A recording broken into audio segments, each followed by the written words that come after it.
Assalamualaikum warahmatullahi wabarakatuh. Perkenalkan, saya Farah Dia Nabila, NIM 1119034, kelas HKIA. Video ini untuk memenuhi tugas UTS mata kuliah Sejarah Peradilan Islam dengan dosen pengampu Ibu Uswatun Hasanah MSI. Langsung saja materi yang pertama, peradilan masa pra-Islam. Letak geografisnya sangat strategis, maka kehidupan perekonomian mereka berjalan dengan lancar, di mana bangsa Arab dikenal sebagai pedagang yang berpengalaman di wilayah sekitarnya.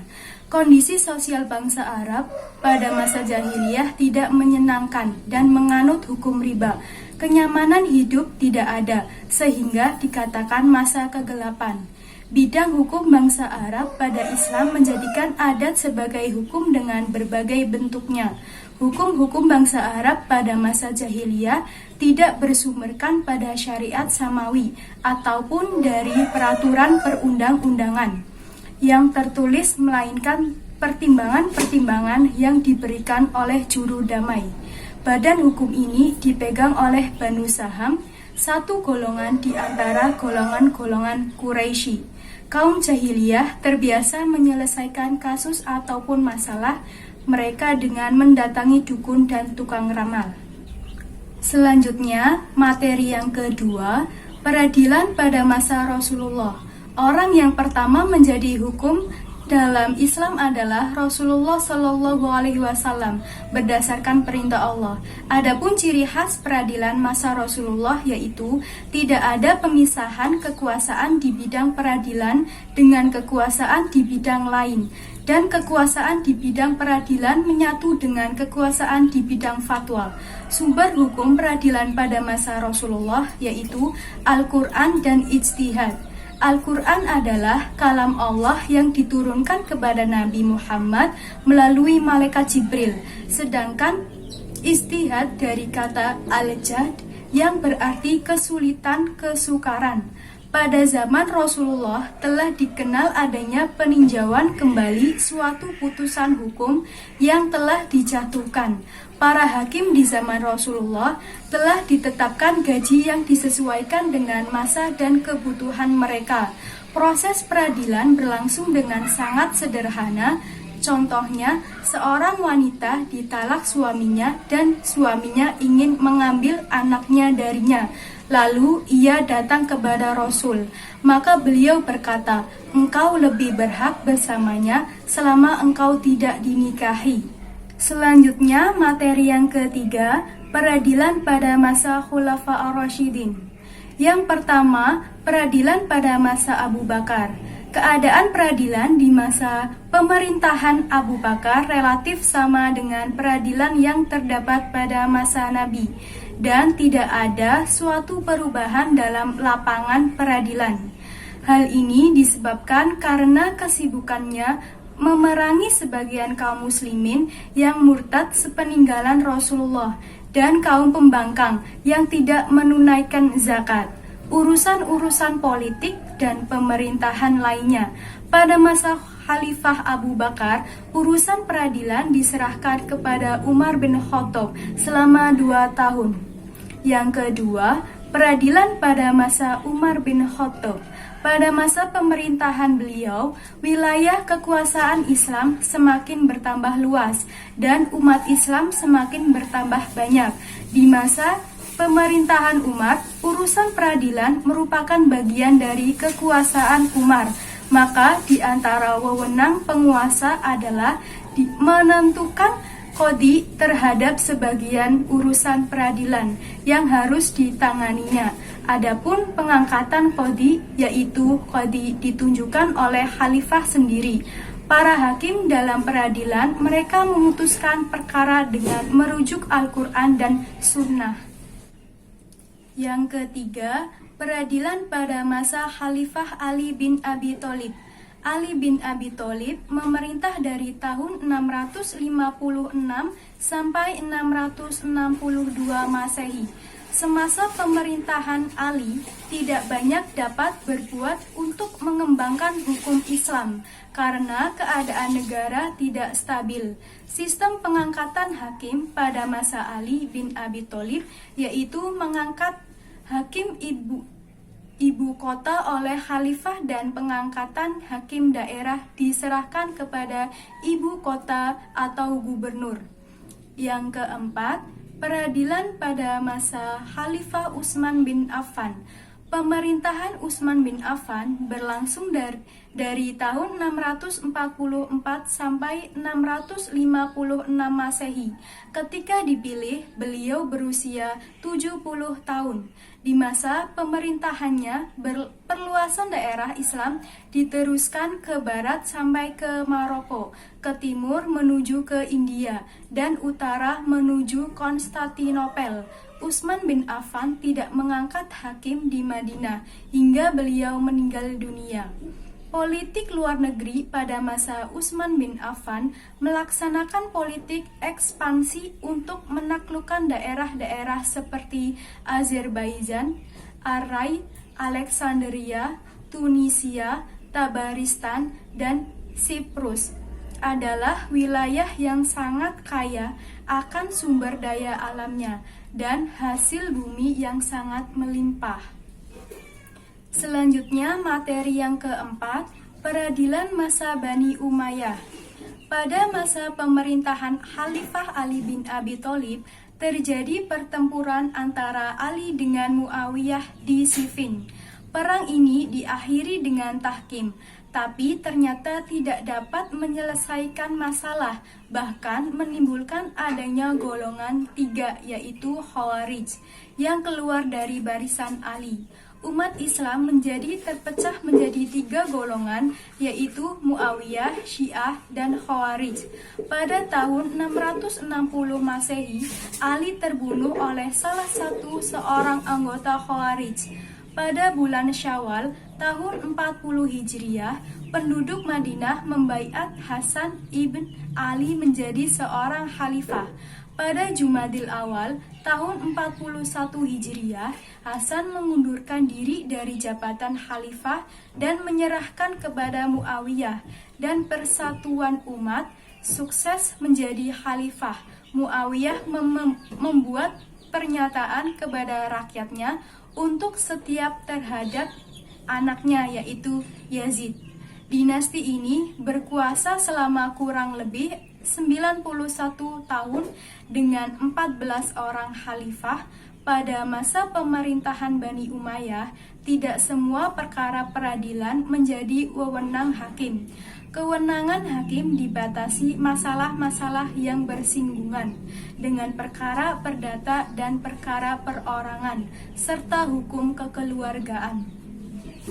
Hakim-hakim yang terkenal pada masa Bani Umayyah yaitu Al-Qadhi Surai, Al-Qadhi As-Sisabi, Al-Qadhi Ijaz, dan Salim bin Ataz.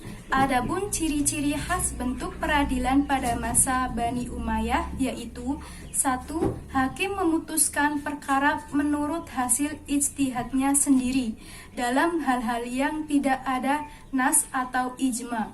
2. Lembaga peradilan pada masa itu belum dipengaruhi oleh penguasa. 3. Putusan-putusan hakim belum lagi disusun dan dibukukan secara sempurna, dan permulaan hakim yang mencatat putusannya dan menyusun jurisprudensi. Adapun instansi dan tugas kekuasaan kehakiman di masa Bani Umayyah dikategorikan menjadi 3 badan, yaitu 1. Al-Qadha merupakan tugas hakim dalam menyelesaikan perkara-perkara yang berhubungan dengan agama. 2. Al-Hizbah adalah sebuah lembaga yang mempunyai tugas lebih besar dari kepolisian. 3. Al-Nazar fi al-Mazalim. Lembaga ini merupakan mahkamah tertinggi atau mahkamah banding dari mahkamah di bawahnya. Selanjutnya, materi yang kelima, peradilan masa Bani Abbasiyah. Dinasti Abbasiyah merupakan kekhalifahan ketiga setelah wafatnya Rasulullah, yaitu setelah masa Khulafaur Rasyidin dan dinasti Umayyah. Dinasti Abbasiyah mulai berdiri setelah mampu mengalahkan khalifah terakhir dari dinasti Umayyah, yaitu Marwan bin Muhammad. Dinasti Abbasiyah didirikan oleh Abu al-Abbas Al-Asafah bin Muhammad bin Ali bin Abdullah bin Al-Abbas. Kekuasaan dinasti Abbasiyah berlangsung dalam rentang waktu yang lama, yaitu dari tahun 132 Hijriah sampai 665 Hijriah. Selama dinasti Abbasiyah berkuasa, pola pemerintahan yang diterapkan berbeda-beda, menyesuaikan perubahan sosial, politik, dan kebudayaan. Langkah-langkah Bani Abbas dalam mendirikan dinasti Abbasiyah sebagai berikut. 1. Membentuk gerakan bawah tanah dengan tokoh-tokohnya Muhammad bin Abbas, Ibrahim al-Imam, dan Abu Muslim. 2. Menerapkan politik bersahabat. 3. Tidak menggunakan nama golongan Bani Abbas tetapi menggunakan nama Bani Hashim. 4. Menetapkan wilayah Khurasan sebagai pusat kegiatan politik gerakan Bani Abbas yang dipimpin Abu Muslim al-Khurasani.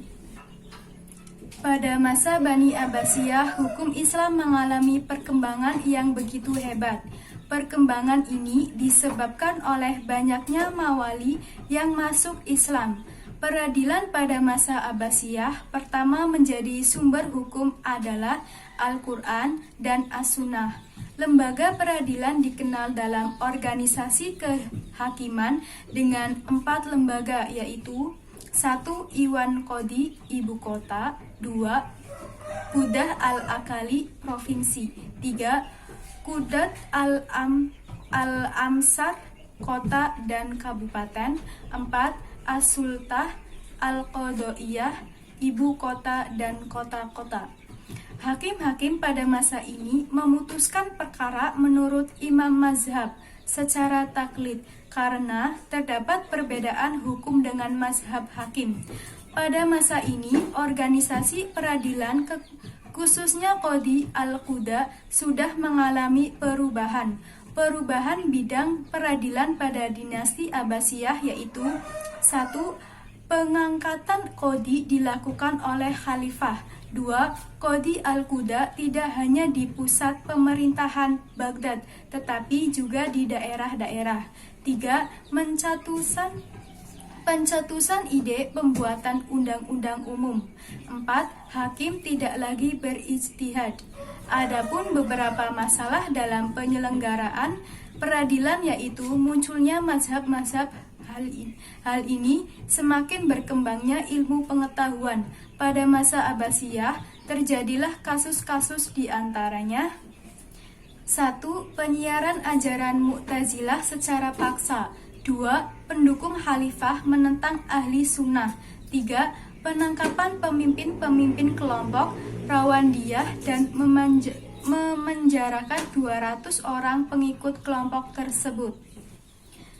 Selanjutnya, materi yang keenam, peradilan pada masa Turki Utsmani. Kerajaan Turki Utsmani didirikan oleh suku bangsa pengembara yang berasal dari wilayah Asia Tengah, yang suku Kai. Ketika bangsa Mongol menyerang dunia Islam, pimpinan suku Kai, Sulaiman Shah, mengajak anggota sukunya untuk menghindari sebuah bangsa Mongol tersebut dan lari ke arah barat. Mereka akhirnya terbagi menjadi 2 kelompok. Yang pertama ingin pulang ke negeri asalnya, yang kedua meneruskan perantauannya ke wilayah Asia Kecil. Kemajuan peradaban Islam di masa Turki Utsmani secara umum tidak memfokuskan perhatian terhadap ilmu pengetahuan, sehingga mengakibatkan bidang ilmu pengetahuan kurang begitu menonjol. Akan tetapi ada beberapa titik kemajuan yang terlihat, yaitu pada masa Sultan Muhammad Al-Fatih, di mana tersebarnya sekolah-sekolah di semua kota besar dan daerah terpencil. Para ulama Turki menggunakan beberapa metode sebagai berikut. 1. Menggunakan Al-Quran, As-Sunnah, serta metode-metode dalam ilmu ushul fikih. 2. Melakukan tarjih. 3. Melakukan kajian ulang atas pendapat-pendapat fikih. 4. Mengambil salah satu pendapat fikih dalam mazhab tertentu untuk diikuti dan dijadikan dasar berfatwa. Sekian materi yang saya sampaikan. Saya akhiri. Wassalamualaikum warahmatullahi wabarakatuh.